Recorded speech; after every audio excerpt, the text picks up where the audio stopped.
Assalamualaikum warahmatullahi wabarakatuh. Salam sejahtera bagi kita semua. Perkenalkan, nama saya Priscilla Kusmaria dari jurusan Teknologi Pertanian dari Prodi Teknik Pertanian dengan ujung NIM 024. Di sini saya akan menjelaskan resume saya mengenai alat-alat survei pengukuran lahan pada mata kuliah Ilmu Ukur Wilayah. Selamat menyaksikan video ini. Sebelumnya, teman-teman semua dapat melihat slide yang akan saya tampilkan di atas ini. Baiklah, akan saya jelaskan. Pertama, ada teodolit. Seperti yang ada di gambar, ini adalah gambar teodolit. Teodolit adalah alat yang digunakan untuk mengukur sudut vertikal dan horizontal pada posisi suatu benda. Untuk itu, teodolit juga dapat digunakan untuk mengukur jarak, membuat garis lurus dan bidang datar di atas permukaan tanah. Teodolit ini banyak digunakan pada pekerjaan pengukuran tanah dan survei lapangan, survei kehutanan, jawatan meteorologi, bahkan sampai ke bidang peluncuran roket. Teodolit dapat menentukan posisi geografis atau lintang bujur dan juga lintang selatan, sebuah tempat menggunakan metode transit, yaitu dengan mengukur posisi matahari dari tempat tersebut. Pada prinsipnya ini, cara kerja teodolit adalah sebuah pembidik dengan menggunakan teleskop yang dipasang pada dudukan atau disebut dengan mounting yang dapat bergerak secara vertikal untuk menghitung tinggi benda dan horizontal untuk menghitung sudut arah atau azimut. Maka dari itu, sistem dudukan pada teodolit ini sering disebut sebagai sistem dudukan Alta-Azimuth. Oke, pada slide kedua, nama alatnya adalah waterpass.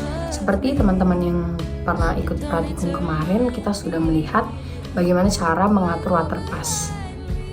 Cara mengaturnya tentu saja diatur sampai gelembungnya itu berada di tengah-tengah. Waterpass adalah alat yang digunakan untuk mengukur atau menentukan sebuah bidang, di mana bidang tersebut datar atau siku-siku, dalam artian dia tegak lurus. Waterpass ini biasanya digunakan untuk membantu dalam pemasangan tegel atau pemasangan campuran pada tembok konstruksi bangunan. Waterpass yang biasa digunakan adalah yang dia tuh manual, di mana cara kerjanya dengan melihat gelembung udara yang terdapat di tengah-tengah seperti yang saya bilang tadi, hingga berada di tengah-tengah. Lalu waterpass ini, perancangan waterpass ini biasanya otomatis.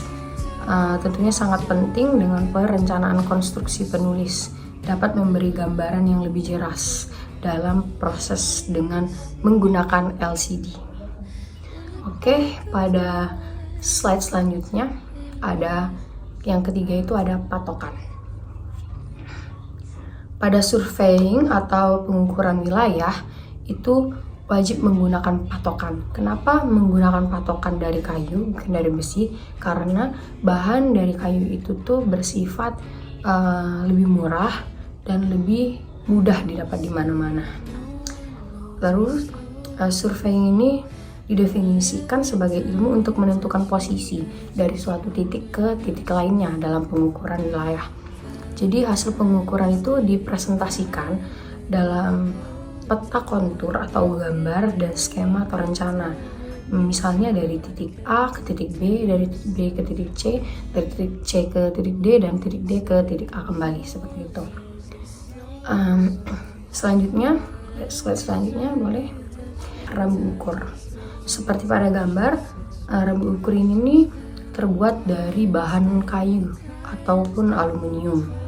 Rambu ukur ini adalah alat yang digunakan dalam survei atau pemetaan dalam suatu wilayah. Dia untuk mengukur perbedaan tinggi suatu titik dari permukaan referensi. Rambu ukur juga berfungsi untuk menghitung atau mengetahui kemiringan pada lereng di suatu wilayah. Dalam praktikannya, rambu ukur ini sering digunakan bersama dengan alat ukur optik seperti waterpass atau total station untuk menentukan elevasi tanah.